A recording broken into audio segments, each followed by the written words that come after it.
Prague off the beaten track, Pohanka takes you away from the crowds to the city's hidden gems. Hello and welcome to the Czechast edition of Prague off the beaten track. Today I'm in Klánovice. It's a kind of suburb, a very leafy or green suburb of Prague on the eastern edge of the city. I think you could call it posh in the sense that the housing here, or the houses, are quite expensive, but it's not kind of luxury condo area or something like that. It's got its history that I will tell you about a little more later. But the main reason I'm here is that the whole village is surrounded, or is something like a part of a forest. It's called Klánovice Forest or wood, and it's a very pleasant space where you can go if you feel tired of the city of Prague. And let me also add that I have a very personal connection to this part of Prague, because back in the early 2000s, when my wife and our little son lived here, we were living in Zelenec, not far from here, and this is where we would very often take our son for walks, but that's when we wanted to take him to some of the nature which basically surrounds Klánovice. So let's go on. I'm going down the trail which gives you some information of the history of the place and the forest that surrounds it.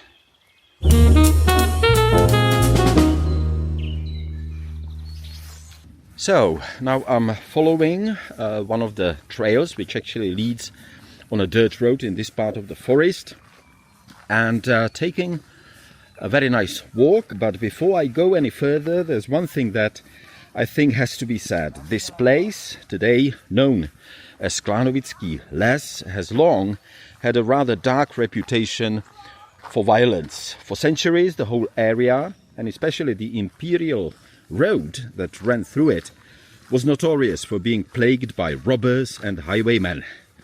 The danger became almost proverbial.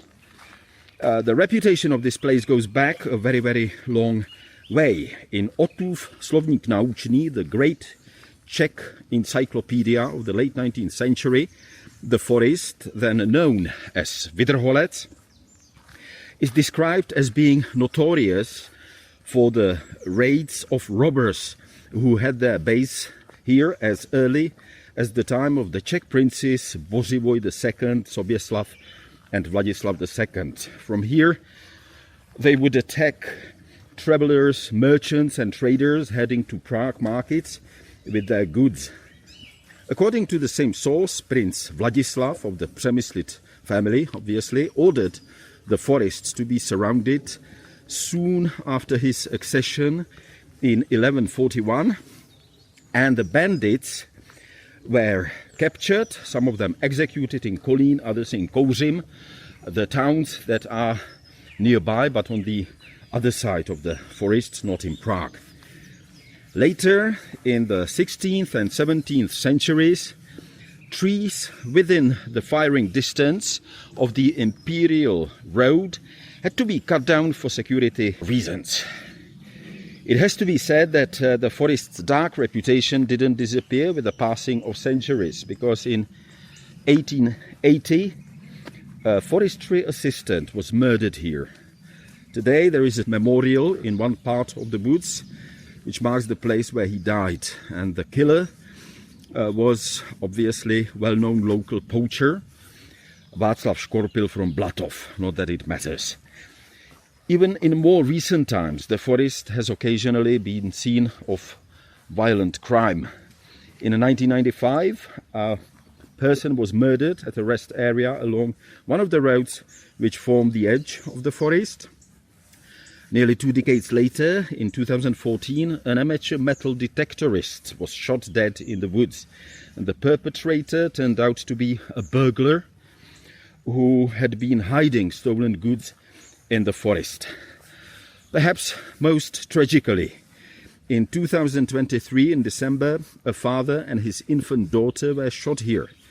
The case was later linked to the mass shooting of the Faculty of Arts of Charles University in Prague less than a week later. So much for the tragedies.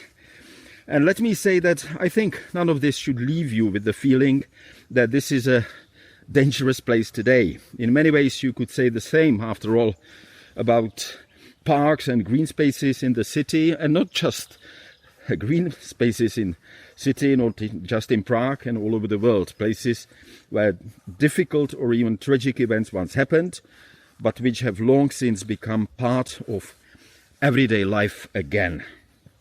Today, it needs to be said, this forest is above all a place of recreation. People come here to walk, to cycle, to breathe a bit of fresh air on the edge of the city. And if you stop for a moment, like I did just now, you might hear something completely different from the stories of the past. Birds singing, sometimes wind in the trees, not just now. And I have to say it's a little cloudy today, but still a very pleasant spring day. And this is a place that feels really calm, open, and very much alive. Today, Klánovice Les is not just one of the largest continuous forested areas within Prague, it is also one of its most ecologically valuable, as I read. Much of the forest is made up of pine and oak, growing on sandy soils that have shaped the character of this landscape for centuries. And in several places the forest opens into wetlands and peat bogs, which are relatively rare in Prague. These habitats, as I read, are protected as nature reserves, the most notable being Cyrillov and Prameniště, or the spring area, I suppose, of Blatovský potok, Blatov stream. These areas preserve fragments of what the original landscape here looked like before modern development, with waterlogged soils, mosses and specialized plants communities that thrive in these conditions. That's the official information that I found. Let me just continue on this note just a little bit more, because I also found out that the forest is an important refuge for wildlife. Bird life in particular is remarkably rich. You can spot woodpeckers, and actually from time to time I can hear one, obviously. There are jays, owls and various species of songbirds, especially in the quieter, less frequented parts of the forest. The area is also home to deer, wild boar, I read even, foxes and wide range of smaller animals and insects. So what makes Klánovice Les special is precisely this combination. It is close to the city, easily accessible, and yet still manages to feel like a genuinely living ecosystem.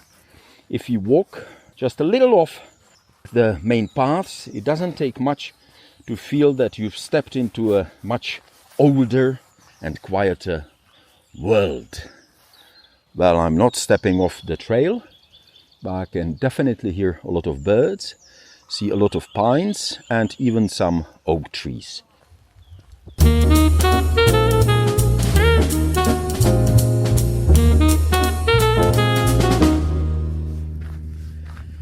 Now let me tell you a little bit about Klánovice itself. I mean the village, or the former village, now part of Prague.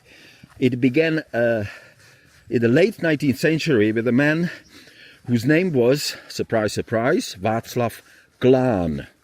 Originally he was a court clerk in Zbraslav, part of Prague, and he later became a real estate entrepreneur. And I don't want to speculate too much, but I suppose he used some of the information that he gained as a civil servant in his investment. It was he who saw the potential of this quiet forested landscape on the eastern edge of Prague, and in 1874 he bought land here from the Lichtenstein estate and a manor nearby, Jirny, and a few years later, in 1878, he received official permission to establish a new settlement, which was named Klánovice after him. At first it was only a small community, administratively part of Šestajovice, another village not far from here. A key turning point came in 1883 when a railway stop was opened nearby. Suddenly, what had been a remote area became easily accessible from Prague, and development began to pick up pace. Around the station, a new settlement called Kolodějské Zálesí grew, linked to nearby Koloděje, another village with an estate. By the early 20th century, Klánovice and its surroundings were gradually turning into a very popular destination, a place where people from the city could come for fresh air, rest, and eventually even leisure and recreation. The real boom came, however, in the 1920s and 1930s. After the creation of Czechoslovakia, Klánovice became an independent municipality in 1920, and ambitious development plans followed, including a project by Rudolf Utěšil, who was quite a famous and prominent architect, who envisioned Klánovice as a kind of suburb and spa resort. A church, public buildings and recreational facilities were built, and the area gained a reputation as an attractive place to live and relax, a reputation that it has in many ways kept to this day. What I think is a kind of interesting chapter in the history of Klánovice and the forest as well is golf, because in the late 1930s the golf club Praha moved here from Motol on the other side of Prague and started building a course in the forest on a land provided by the Liechtenstein estate with support from industrialist František Ringhofer, a very kind of big name in Czech history. By 1938, that means by the kind of beginning of Second World War, the first 6 holes were in operation. It was continued after the war, and by 1950 the course had expanded to 15. Of course, the idea was to get a full 18-hole golf course. Unfortunately, in 1948 there was a communist coup d'etat and golf was labeled as an elitist activity. The club was abolished and the course gradually disappeared as the forest kind of reclaimed the land. But, of course, times change. And in recent years there were proposals to restore the golf course, but it sparked a debate. Supporters still see it as a return to tradition and a potential boost for the area, while opponents argue that the landscape has fundamentally changed. What were once fairways are now decades-old forest and protected natural habitats, some within the Natura 2000 network, which is a kind of prominent nature-preserving network in Europe. The discussion has become a broader question about priorities, whether to revive a piece of history, quite recent history, we have to say, or preserve the nature that has quietly taken its place. Now, I don't know if you heard that, but there was a train running nearby because I'm actually coming closer to the main railway line, which, of course, gave birth to the village of Klánovice, as I mentioned a few minutes before.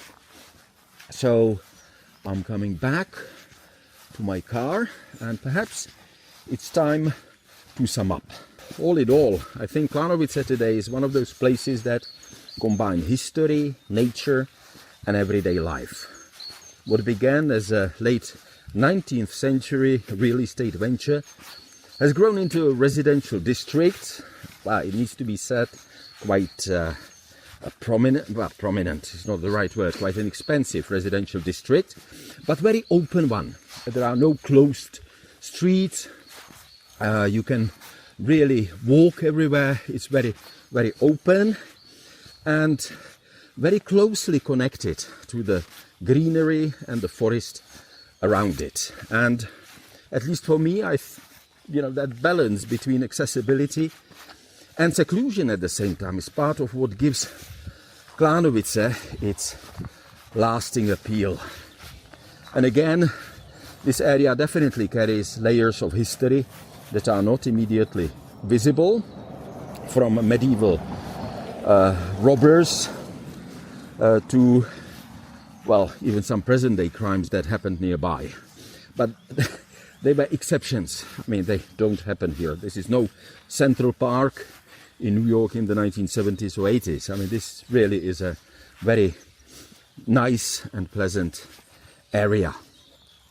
I think that's it for today. Of course, you'll find more information and some photographs. Just head to the Prague Off the Beaten Track page on the Radio Prague International website. There is also some information how to get here. This is Prague Off the Beaten Track. This is Czechast, and thank you very much for listening.